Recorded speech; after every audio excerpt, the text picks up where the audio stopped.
Good evening, ladies. Good evening, ladies and gents. Listen, I've got a sore throat or a What sore a chest. start. Hi, I know what a start, right?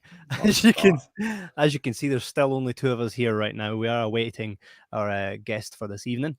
So while we do so, we will go ahead and chat a little bit about the work that he's done in one of our favorite franchises in this whole entire galaxy. So, Keiron brought you on today to talk with Daniel Logan.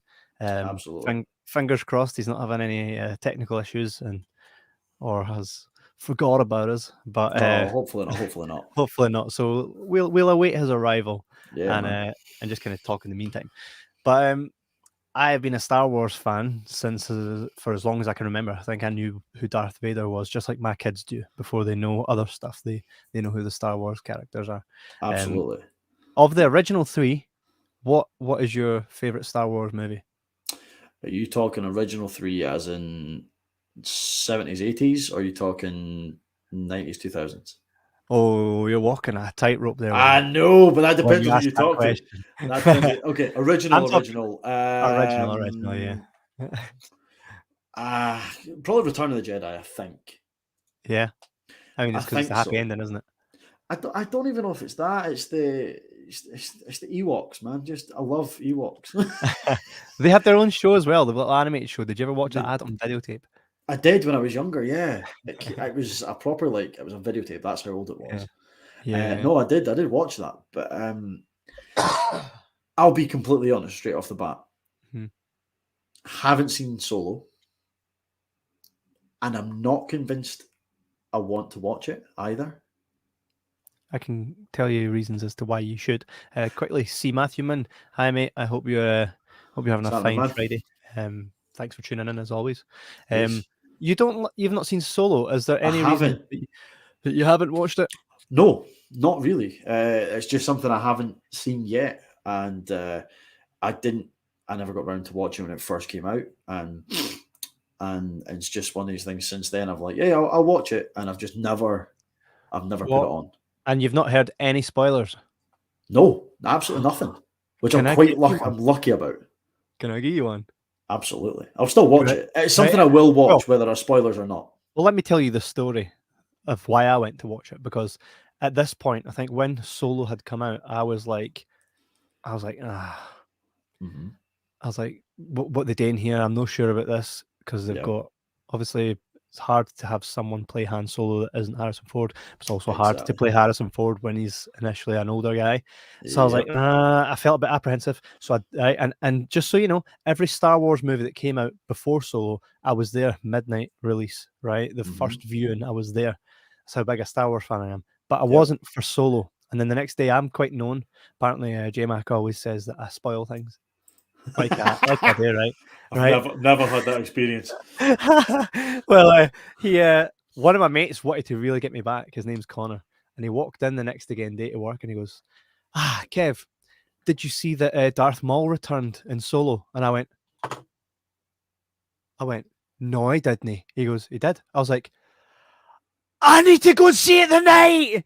And I went and seen it, and I was like, Are you genuinely trying to tell me Darth Maul's in Solo? Mate, Darth Maul is back. I'm going to go and watch Solo. Right, get it seen. Mate, he's back, and he's got metal legs. Ooh. Weird Android Maul. I like that. Aye, did you not see Clone Wars? Yeah, but I've not, not animated. Clone Wars is animated. Yeah, but Solo You're thinking Attack of the Clones. No, Solo isn't. What I'm saying, though, is as you're starting to see now throughout the Star Wars universe. Yeah, they're bringing... It's all coming live action now. That's what I'm saying, aye. How much of the Clone Wars did you watch? Not an awful amount. So if I said a few names that you will have not seen in the movies, you may not know who they are. Go for it. Name a couple. Ahsoka Tano. No. Yes. So you'll know who any of that. So basically, a lot of the characters that were introduced through the Clone Wars are starting to now make it into the live action stuff. Okay. Got a couple of comments here. Jibber Jabber Podcast, but that's me. That's me. This will be J-Mac. Did you ever see the Ewoks movie, Battle for Endor? It was great when I was a kid. I did. I did. Really It's one of those things you watched as a kid and then you rewatch when you get to about 15, 16, you're like, nah. Reese McColgan says, Happy Friday. See you tomorrow. You won't see me. I'll be there, Reese. He's staying off. Well, it's doctor's orders. But he's been told to stay off then. And I want to be there. Trust me. I want to be there. I will see you guys very soon, though. It doesn't look like Mr. Logan is showing up tonight. It doesn't, no. And I'd like to know why, because it was all set up. I've had no word from him, no nothing. No, it wasn't him that I was speaking directly to. It was his agent. I bet J-Mac's happy. Yeah. he missed this one out. And See, Matthewman says Ewok Adventure was the first Star Wars movie I ever saw. That's class. But I think mine was A New Hope. But I think I actually have somewhere. I think it's in my dad's attic somewhere. I've got the original trilogy on video. That's in the gold slide case that goes together and stuff. I've got that. I'll do you one better than that, right? I expect it from you. Sorry, I actually have, and it'll be at my mum's house now, so I probably don't have it anymore. Right? The Star Wars videotape that says Star Wars. It doesn't say A New Hope. It's A New Hope. Just says Star Wars. It says Star Wars on it. It doesn't have A New Hope. It's just called Star Wars, and that was the first one released. To be fair, so they wouldn't have. Because initially it was called Star Wars, and then because they were like, so basically, long story short, Fox were like this. This looks utter garbage. So we'll let you do it because we've still got movie picture deal with you because you've done that American Graffiti thing. So go ahead and put it out, but listen, you can keep all the intellectual property to it because it's going to be a flush in the pan. Yep. I nae bother. They done it. That's why the Death Star is destroyed at the end of New Hope, and then they rebuild it again for the sequels because there was only supposed to be one movie, and then it turned out to be the biggest thing on this planet. And Fox are still kicking themselves. I know. That's up there with Sony only buying Spider-Man. Aye. See, Matthewman says original where Han shot first. Oh, before Greedo. Heather Dow says hi. Hi guys, how are you guys doing? Donna Pollock, hi. We're just waiting on our guest showing up. Never done this live on the air before, so there's always something new to try. Heather Dow says, nay, J-Mac tonight. I see he's in the comments. Yes, J-Mac had other things to do tonight, and he probably would be very lost on this show because he's a Star Trek kind of guy, not a Star Wars kind of guy, and that's been the age-old battle: Star Trek or Star Wars. And what would you say for yourself? Some people, like my mate Todd, is Star Trek and Star Wars. I liked Star Trek. Next Generation was pretty good, but I never got properly into it that I could watch it day in, day out. Whereas, ironic enough, I think I actually preferred Stargate, which was a completely horrible show. Mate, do you know what's funny? Well, it wasn't horrible. I enjoyed it. I watched Stargate and whatnot. I never actually watched it, but I'd see one or two episodes on the TV, get right into it, and then never find it again on the telly. It was on the Sky. It was a Sky One, I think, initially, or Sky One or Sky Atlantic. I can't remember. Stargate SG1 was fantastic, and then I just it just brought out a new season. But I just stopped watching it completely. And it's something I never went back to. We kind of grew up in a time where it wasn't easy to just get anything on demand. On demand meant you had it on videotape, and that took up some real estate. So that meant going to Blockbuster. Oh, mate, that's another entirely good podcast. I actually worked for it just before it went down. No, J-Mac, it never went down because of me. I can already hear him. I can already hear him like he's here. I know. That's like him saying this podcast has went wrong just because I'm on it. Yeah, that's Michaela Manzakova says, hello, love the mug, Kevin. Thanks, Michaela. This actually was bought for me for Christmas. What have you got? Excellent. It's wee Grogu. Aye. Who is, by the way, usually not when Baby Yoda. I know. When there's a character like that in a show that everybody loves and is so cute, I'm always like, but see me, I'm like, oh, there's Grogu. Me 50-year-old Grogu. I think I'm one of these people that genuinely, I liked Jar Jar Binks as a character. I liked Jar Jar. Again, it's so much hate. I think it's because me fan no Star Wars. right? That was never Star Wars. Heather Dow says, I loved Stargate SG-1. SG-1. Yeah, SG-1 was amazing. I'll need to check out it. You do. I really liked Jar Jar. And again, we had already spoke about this off air. That was our era of Star Wars, the prequels. Yes, the sequels were what we grew up on. The prequels were our era, and then it all just went downhill until they brought out Mandalorian and the Book of Boba Fett. J-Mac says, Star Trek all the way, boys. Aye. J-Mac, out of curiosity, what's your favourite version of Star Trek? Aye. I'm curious. See, I think that's only a Star Trek question, because if someone said what's your favourite version of Star Wars, I'd be like, well, maybe not version's the right word, but depiction of the Star Trek universe. Aye. Because there are different ones, and I quite liked Next Generation, but it just depends. Well, here's something for you, right? I think I'll also already. Oh, look, there's the wife. Hi, lads. Hi, wife. Hiya. How's it going? So get this right. I was at my sister's house today, and my brother-in-law Damien pointed out to me something that I had never noticed before, and that I'd always just kind of thingied past it. And I want everybody at home that's listening live, and even if you're listening to this after the fact on Spotify or wherever, email us at jibberjabberscotland@gmail.com and tell me what this is all about, right? Now, if you're not watching live, you'll need to come and find us on YouTube or whatever, watch the clip, or go and watch it from your collection, right? But I actually have the clip here. I'll probably get smashed for copyright, so if you don't see it on YouTube, that's why. Less than 30 seconds, you'll be all right. Should be fine, aye. So what happens here, it's Empire Strikes Back. Han has been taken to the ship, and he's about to be frozen in carbonite. And what happens here is Chewie, being Han's best friend, is like, no, my mate's about to get iced. No. Is that his C-3PO backpack on? Yes. Right. and I'll even tell you even better, right? So he's got the C-3PO back on, and he's like literally punching stormtroopers off the platform to their death, right? And Boba Fett, right, gets his gun out. I'll use my inhaler, and goes to shoot Chewie, right? He goes to shoot Chewie, and Darth Vader very quickly panics and goes, "Don't," right, and stops him from shooting Chewie. And I think, why?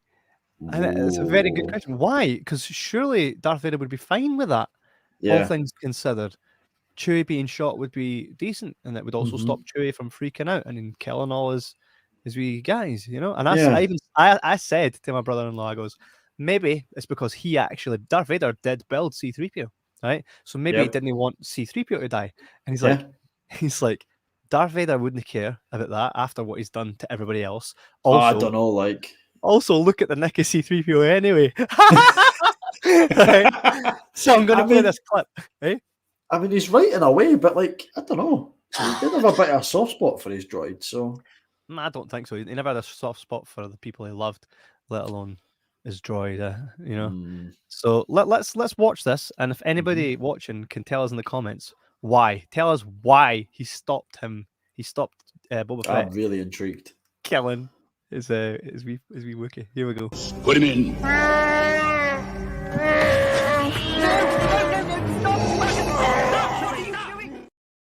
You see that? He stopped. He did. Stopped Boba Fett from killing the Wookiee. Right? Let's watch that one more time. Put him in.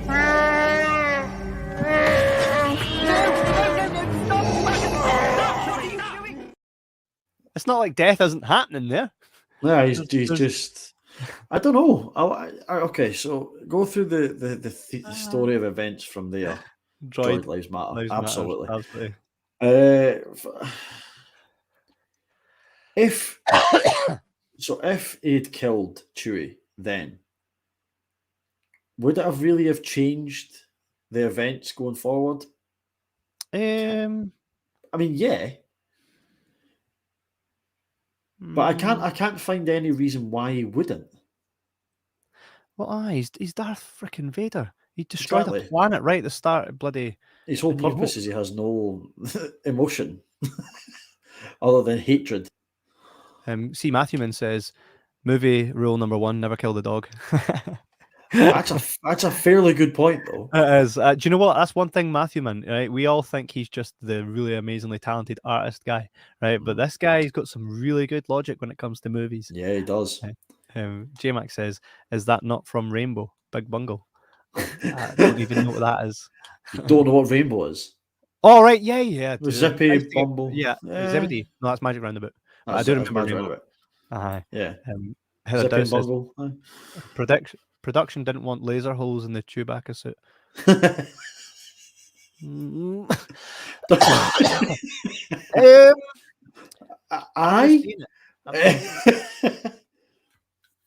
But why? I don't know. Actually, there must have been a logical reason for it.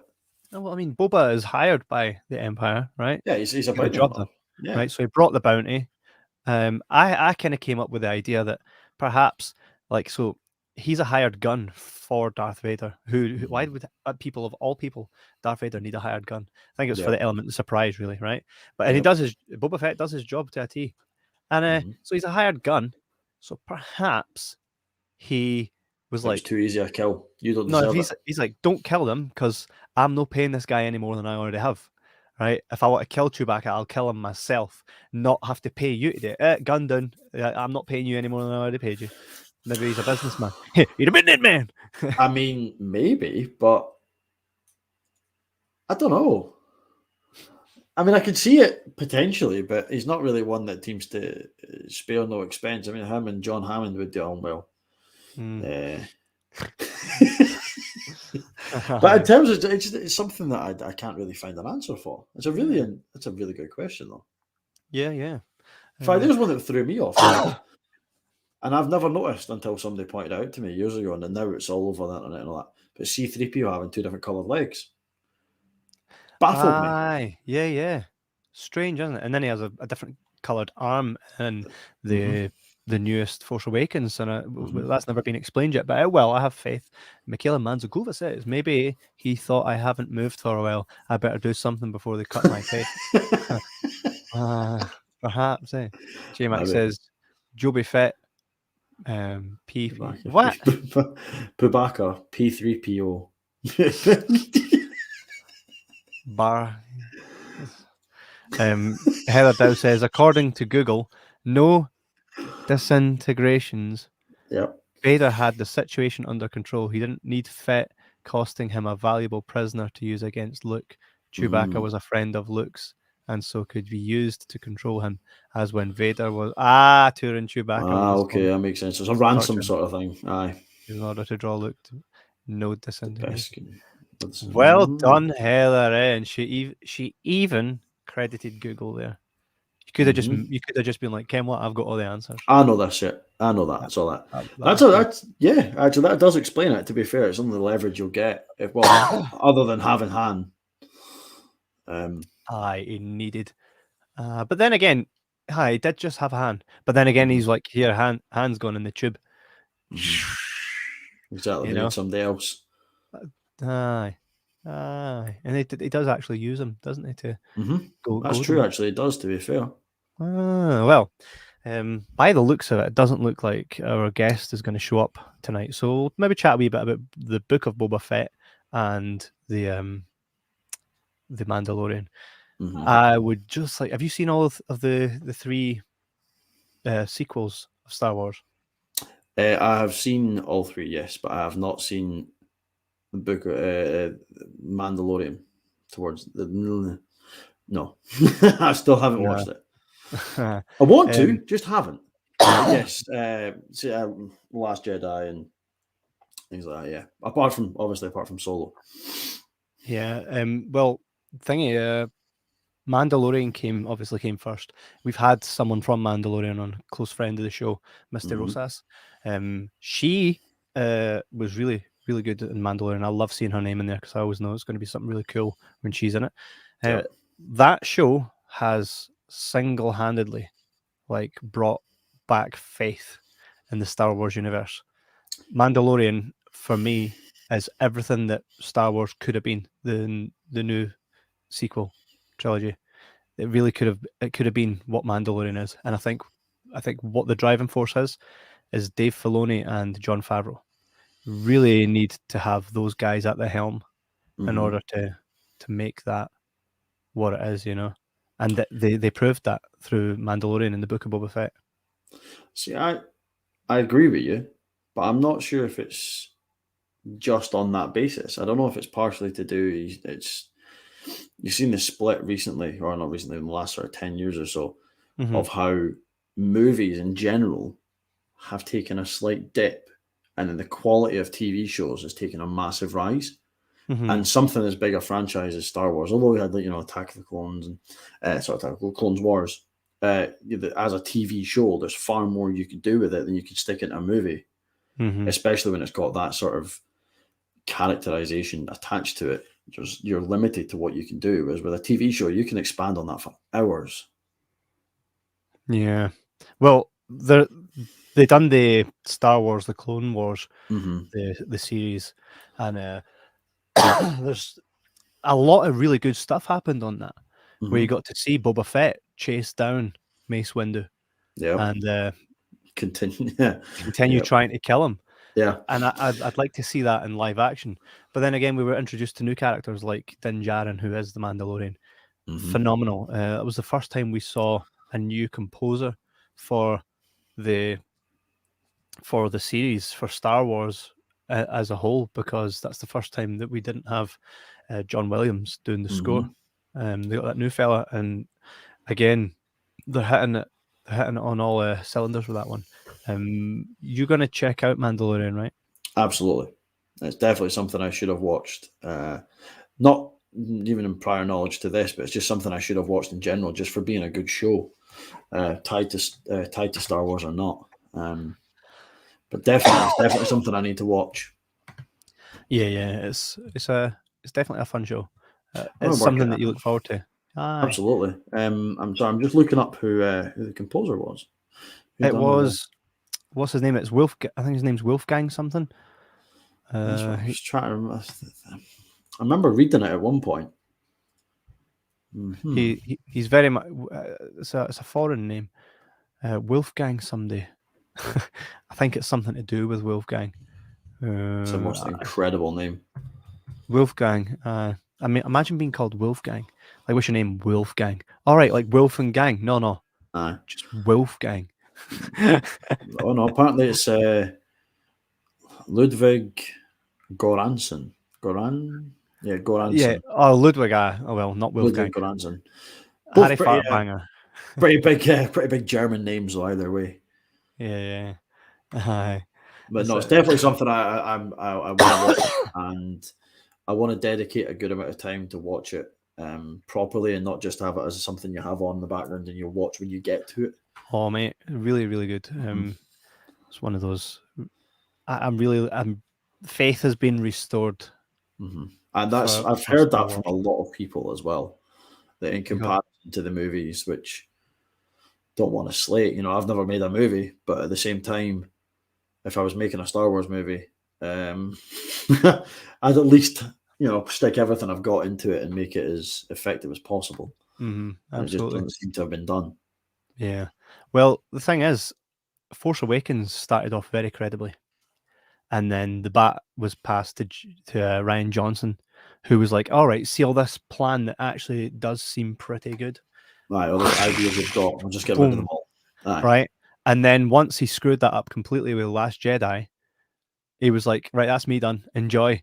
And then they were like, "Right, so what do we do all this with this pish you've just?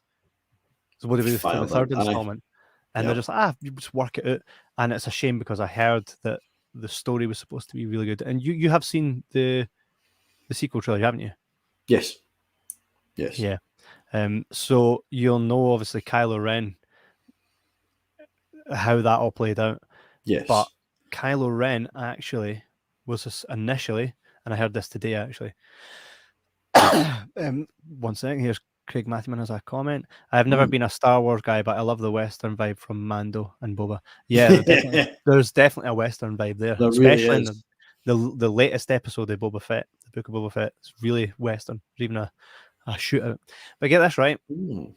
So apparently, Kylo Ren was always working for the good side, right? When you look at the plan was always to have him be someone that was going to kill the new empire, or what was it called, the First Order, from the inside, which is why he takes Ragers and just chokes someone and kills them. He's killing their bloody commanders. Yeah, that's why he takes his lightsaber and he's going off his head and he's destroying all their consoles. That's right. True. That's up, a very good point. Right, he goes up to his dad. He says, "I know what I need to do, but I don't know if I've got the strength to do it." Right, and you don't really see what happens. You just see the lightsaber ignite, and I can guarantee you that was Han Solo that done that. That ignited it, because he knew he had to kill his dad in order to really pull the wool over Snoke's eyes. This was the original plan. Didn't want to do it, aye. This was the very original plan, that Kylo Ren was always working for the right side and was just there doing his thing to try and potentially would explain why he got so much hatred as well, like as a character.